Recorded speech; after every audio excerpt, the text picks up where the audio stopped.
In any case, when I was 28, to make a long story short, some friends of mine gave me a copy of the Quran. And one night I was sitting in Diamond Heights, my apartment in Diamond Heights in San Francisco.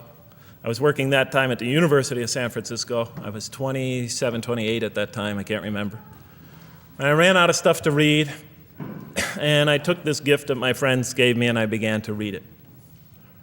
And I came to the first verse. Well, I opened the Quran, read the first page, then the second, and then very quickly, in the second surah, about 37 verses into the Quran, I came upon the story of mankind. And I have to admit, I read through it very quickly. It was about 9, 10 verses long, story of the first man and woman. And I recognized some of the details. It was similar to what I had learned when I was a child, but I noticed that there was something wrong. It was apparent to me that whoever authored this Quran, of course I wasn't a Muslim at the time, so I didn't have any idea who that was, whoever authored this Quran clearly did not understand the real meaning of the story, because they had obviously gotten the details confused. They didn't even understand the whole purpose of the story. And so I just read through it once, and then I read through it again, just to try to see what kind of point the author was making, and then I read through it a third time and a fourth, and then I realized this is something strange going on here. I'm going to read this much more carefully. I'm going to need to go through this story line by line, verse by verse, because it's obvious that the author is trying to bring out another point. And I wasn't quite sure what it was, but definitely he packs a lot of meaning into almost every word. And I thought the writer at least seems to have a great measure of brilliance. And so I'll try to sort of take you through what my experience was as quickly as I can. So I came to the 30th verse of the second surah, Surah Al-Baqarah, and it began like this. It said, "Behold, your Lord said to the angels, I am going to place a vicegerent on earth." The Arabic word is khalifa. It means a representative or an emissary of mine. "I am going to place a vicegerent on earth." And they said, the angels said, "Will you place therein one who will spread corruption and shed blood, while we celebrate your praises and glorify your holiness?" And God said, he said, "Truly I know what you do not know." See, that's the verse that hooked me. That's the verse that caught my attention. That's the one that kept on making me read the story again and again and again. Because listen to the way it begins. "Behold, your Lord said to the angels, I am going to place a representative of mine on earth, a vicegerent of mine, an emissary, one who acts on my behalf." I thought, that's not the way it goes. You're not supposed to be placing man on the earth in some positive role, some elective office. You place man on earth as a punishment for his sin. Clearly, I knew the author didn't quite get the point. But still, it was an amazing line. But then I come to the next line, and it says, "And the angels say, will you place therein one who will spread corruption and shed blood, while we celebrate your praises and glorify you?" I looked at it again. I couldn't believe the question. They said, "Will you place therein one who will spread corruption and shed blood, while we, the angels, celebrate your praises and glorify you?" I looked at that and I said, exactly. That would be my question. Why would you create this being, supposedly for some positive role, when he's capable of doing tremendous wrongdoing? When he could spread corruption and shed much blood? Why would you create this violent and pernicious creature when you could create angels? As the angels clearly say, while we, the angels, celebrate your praises and glorify you. They were asking one of the most fundamental questions in the entire history of religion. Why create you, man, this utterly fallible creature, this creature who could rebel against God's will, who could do such tremendous wrongdoing, who could wreak havoc like no other creature on earth, when you can make them angels? And look where the question is being asked. It's being asked in heaven. It's almost like saying, look, why don't you just make them angels and be up here in heaven with us, Why don't you just make them angels, pop them into heaven, he's fine. Why would you put him on earth where he could feel distant from you, where he could work out his worst criminal tendencies, act them out, feeling somehow independent and apart from you and free to do whatever he wants? when you could just make them angels and put them in heaven and make them perfectly submissive to your will? I looked at that question and said, that's my question. I'm not even a single verse into the story of mankind, and there before me I see my question. That whole question, everything that I ever thought, everything that I ever experienced, everything that I ever knew was in that question. It was as if the author took my life and wanted to pick out exactly the right question to humiliate me, to provoke me, to anger me. Why create man, this most destructive and violent creature, when you could make them angels? And then look at the answer. And he said, God said, truly I know what you do not know. You know, in modern parlance, we would say, I know exactly what I'm doing. I read that and said, what? You know what you do not know? You know exactly what you're doing? Well, please inform me. Tell me what you're doing. Because, you know, I'm 28 years old and I haven't figured out it yet. And I have a lot of issues that I'm still dealing with that's connected to this question. You can't just get off that easy. You can't just tell me you know exactly what you're doing.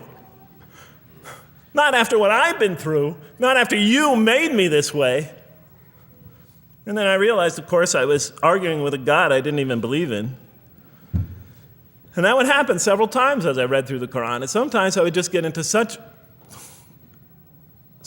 agitated by what I read, I'd start arguing with this voice that I'm reading before me, that's calling to me. So we turn to the next verse. Well, it turns out that the Quran just doesn't dismiss the question. It starts to answer it a little bit. And in the next verse it says, and he taught Adam, God taught Adam, the names of all things. And then he placed them before the angels and said, tell me their names if you are right. So this verse is clearly referring to the previous one. But notice what it says. Now, I from my own background, I remember Adam naming things, but it wasn't connected to any answer to any philosophical question. But here, notice what it says. And he taught Adam the names of all things. And I realized already, just from the first verse, you got to read these verses very carefully because it's packed with a lot of symbolism and meaning. And he taught Adam the names of all things. So here we see Adam is not only just a creature who knows how to name things, who's acquiring the gift of language, but he's also a learning creature. God is teaching him. Now right here, right in this verse, and it'll come even clearer in the subsequent verses, that the very first thing that the Quran is going to emphasize here is man's intellect. He is a learning creature. He is taught. And what is he taught? What is one of the great intellectual gifts he's given in response to the angel's question? The gift of language. Because through language, mankind can not only learn, but he could learn things not only through his own experience, but he could learn things that other people have experienced of times and places that are hundreds, thousands of years and miles separated from him. And so that all our knowledge becomes cumulative. Every generation learning from the generation before it. I'm learning today from authors I read from other sides of the world that may have existed 2,000 years ago. And so we all contribute to our collective learning and knowledge. And so what I'll see later in the Quran, when the Quran will emphasize this again and again and again. Like in one verse it says, read in the name of your Lord who created a man out of a tiny creature that clings. Read, it commands the reader. For your Lord is most bountiful. Why is he most bountiful? What great gift did he give you? For he taught man the use of the pen, and through it taught him what he otherwise could not know. And time again, the Quran will call upon man to use his intellectual faculties and swear by his intellectual faculties and to use them correctly because they play a fundamental role in guiding him to truth. I never came upon a scripture that puts so much emphasis on the correct use of our intellectual faculties, on the harnessing of reason in helping us attain to faith. And he taught Adam the names of all things. And then he placed them before the angels and said, tell me their names if you are right.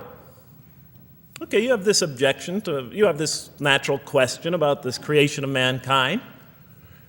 Here, this mankind is this human being, this human creature is a learning creature. He has many intellectual gifts. Here, I'm going to place these things before you. Tell me their names if you are right about man. And what do the angels say?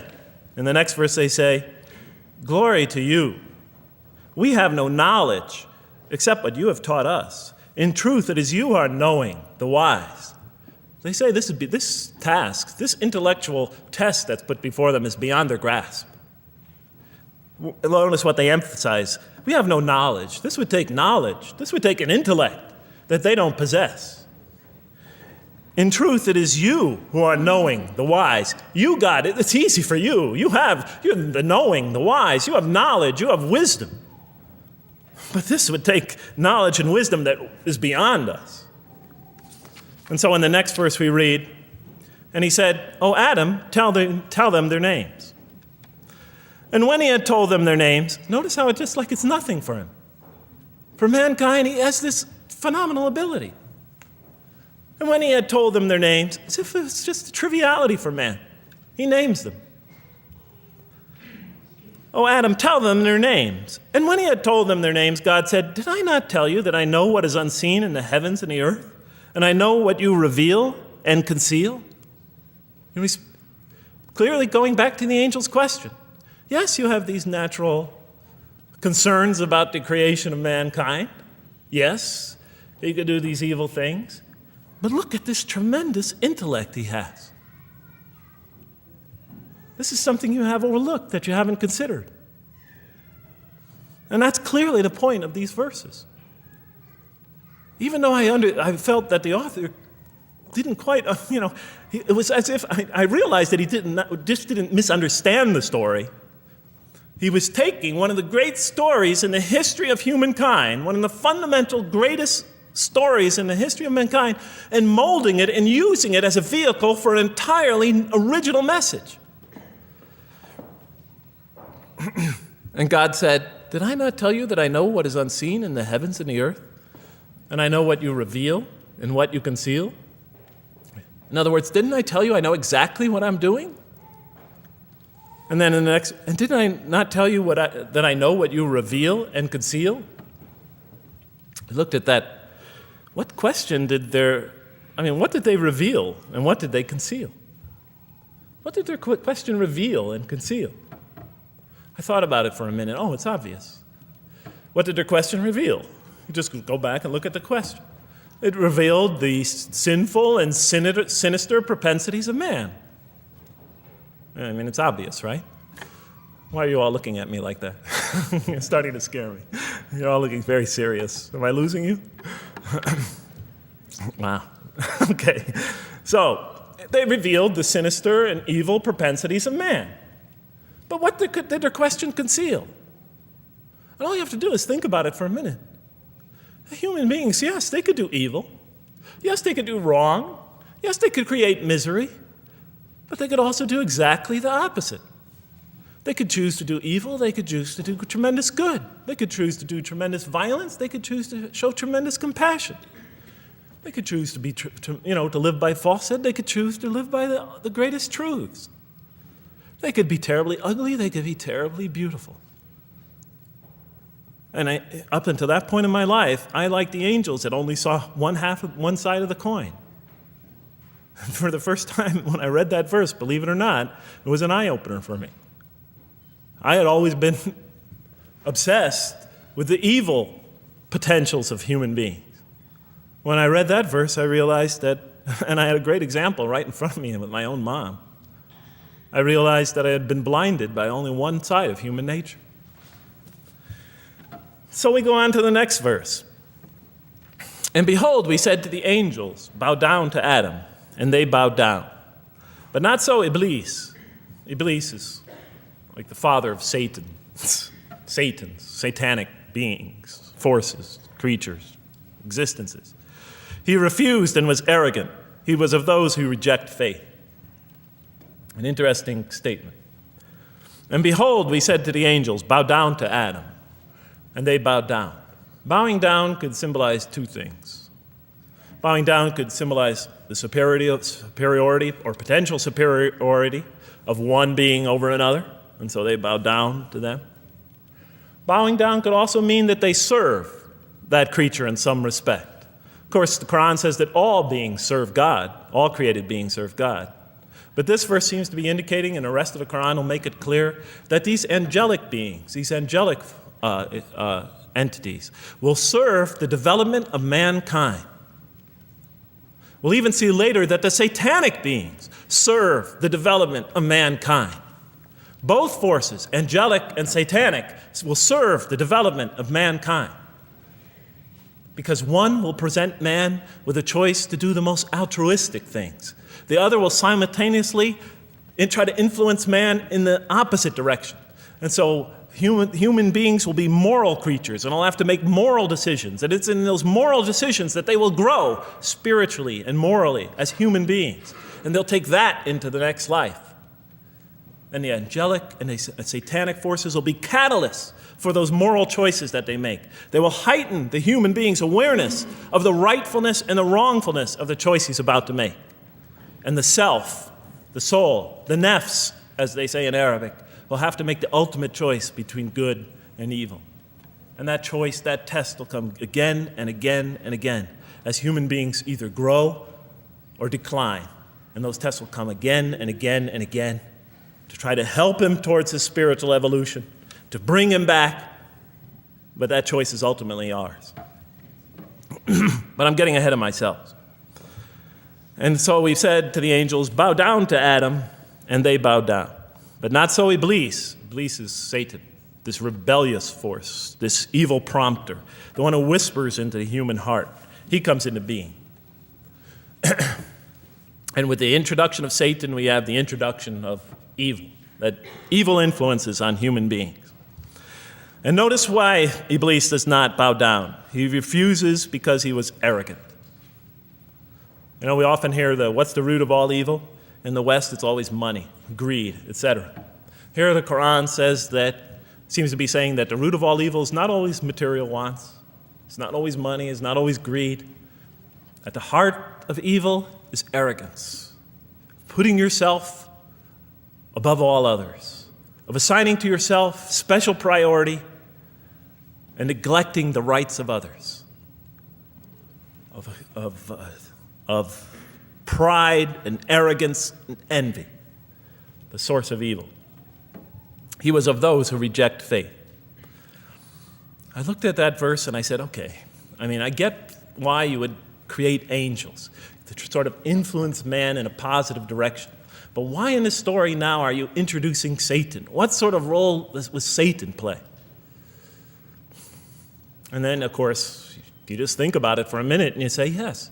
The story is telling us that on one hand, we have these magnanimous urgings come from one direction. On the other hand, we have these satanic urgings coming from another direction. In other words, the Quran is telling us that man is not only a learning creature, but he's a moral creature. He has understanding of right and wrong. And God infuses those, allows those influences to come to him. Man is not only an intelligent being, but a moral being. And we said in the next verse, O Adam, dwell you and your spouse in the garden, and eat freely thereof what you wish, and eat freely thereof what you wish. But come not near this tree, for then you will be among the wrongdoers. I looked at this verse and I was, starting to wonder if the author was drifting back to the old story again. I was confused. And we said, O Adam, dwell you and your spouse in the garden, and eat freely thereof what you wish, but come not near this tree, for you will be among the wrongdoers. I thought it was drifting back to the old story. Man sins, man's punished for his sins with earthly life. Maybe the author is drifting, he had a good idea, and now he's drifting back to the sort of traditional story. Maybe he couldn't make his mind up what story he wanted. Except for a couple things about this verse, and this happened with almost every verse as I read through it, is that the whole tenor of the passage is sort of not what you would expect. I noticed that the Quran in this story has a tremendous penchant for understating things. Because it says, and said to Adam, dwell you and your spouse in the garden, and eat freely thereof what you wish, to Adam and his spouse. But come not near this tree, for you will be among the wrongdoers. There's no sense of God being threatened by the possibility of man eating from the tree. In this story, we don't see in this verse, we don't see that God is nervous at the prospect, that he's threatened by the prospect, that he's anxious about it.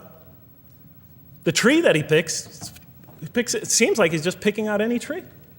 Nothing special about the tree. go not near this tree, for you will be among the wrongdoers. Satan will later come to him and tell him it's the tree of eternal life, of a kingdom that never decays. Turns out to be a complete falsehood in his part. Nothing special about the tree. It's just a tree. God's not nervous at the prospect at all. In the tradition that I came from, God is threatened by the prospect. He has to put an angel with a fiery sword by to protect the tree so that mankind never goes next to it again. I'm not putting it down. I'm just pointing out the difference of the story. They're both beautifully told. But he said, has to guard the tree. Why? Because if they eat from it, they'll become gods like us. This man, he already has a rebellious nature. Can you imagine if he eats from this tree? No, can't let him get near that tree. But here, just, calmly says, but if you do, you'll be among the wrongdoers. God is not worried about himself. It's just warning man, making it clear that if you do this, you've committed a wrongful deed. Again, the whole tenor of all these verses that you read through it is God knows exactly what he's doing. Okay, next verse. But Satan caused them to slip and expelled them from the state in which they were. And we said, go you all down, some of you being the enemies of others, and on earth will be your dwelling place and provision for a time. What? I said. I was expecting now the rage, the anger, the violence, the jealousy. That's what I was expecting. Okay, they eat from the tree. Where's the rage, the violence? I'm going to punish you now. You're going to sweat on earth. And you're going to suffer, and you're going to stub your toe, and you're going to work, and you're going to labor. And you're going to die there for what you did. And where's the woman? All right? And the woman, right? She's the one who's going to suffer the most, right? She'll have to suffer labor pains and monthly cycles, right? And bleeding and crying out when her children come into the world. She'll scream out. And worst of all, the greatest humiliation, the man will rule over her. When he's obviously her intellectual inferior, because she and the angels she and Satan seduced him, and he just bumbled along and committed a wrong deed. Well, I don't mean to make light of it, but the story is obviously different, though. No threat here. As a matter of fact, look at the way it says, "O Adam, dwell you and your spouse in the garden, and eat freely thereof what you wish. But come not near this tree, for you will be among the wrongdoers." Then they make the mistake. But Satan caused them to slip and expelled them from the state in which they were. And we said, go all you down, some of you being enemies of others, will be adversaries of others. Some of you will be adversaries of each other, and on earth will be your dwelling place and provision for a time. This is not a deity losing it. If you look at it, on earth will be your dwelling place and provision for a time. That's not the words of a God that is lost, that is really extremely upset. On earth will be your dwelling place and provision for a time. But notice something else about this verse. When you read these verses for the first time, I don't know, maybe I'm nuts, and many people think I am. But when you read these verses for the first time, this is just so much that catches your attention. But Satan caused them to slip. I remember, I couldn't get that verse those words out of my head. Satan caused them to slip? To slip? The greatest sin in the history of the human race, and it's called a slip? In my culture, slip means, you just momentarily, for a fraction of a second, you lose your focus. It's not a big deal. My Uncle Bob used to always say to me, Jeff, I'm sorry I'm 5 minutes late, I slipped up. The understanding is it's no big deal. It's just a slip. That's what we say when we make a minor mistake. I slipped up. Don't worry about it. Never happen again. A slip, I said? Momentary loss of focus? The greatest sin in the history of humanity? Why we're all here? Why we're all suffering? Why we experience death? A slip? I didn't believe it. I went to my Arabian friends at that time. I didn't know any Arabic. I came to this verse. We went through it line by line. I said, now don't change any words. Just read them one at a time. But Satan made them, and I said, okay, this one right here. What does it mean? Tell me what that means. They looked at it, it says, slip. Slip. And expelled them from the state in which they were. A slip, I thought? But then maybe I was trying to force the traditional understanding, the traditional interpretation. Maybe it was just a slip. I mean, after all, they didn't commit murder. They didn't commit robbery, rape, pillaging, assault. They ate a couple of pieces of fruit. Well, it's not the greatest sin in the history of humanity by any means. And then the next verse says, and then they were expelled from the state in which they were. Well, what state were they? Let's see now. Let's go back from where we started. First, mankind is being taught. We see he's an intellectual being. Then we show he's a moral being. Moral being means he's a being that's going to have to make choices. And then God gives him this choice. It's not a huge deal. It's not the gravest sin in the history of humanity by any means. It's minor by any standards. They make it, though. We see that God originally intended to put man on earth as his vicegerent. We see a period of preparation where he's being prepared intellectually, where he's growing intellectually, where he's growing as a moral creature. When does God finally put him on earth? What signals that he's ready to begin? He makes his first independent choice. It's not the worst deed in the history of humanity. It's minor on anybody's scale, but it shows that mankind is ready to act on his own, to be his own, to make his own choices, that God has empowered him to make choices, and he's ready to make them and carry them out and see them most often to their expected ends, if God wills.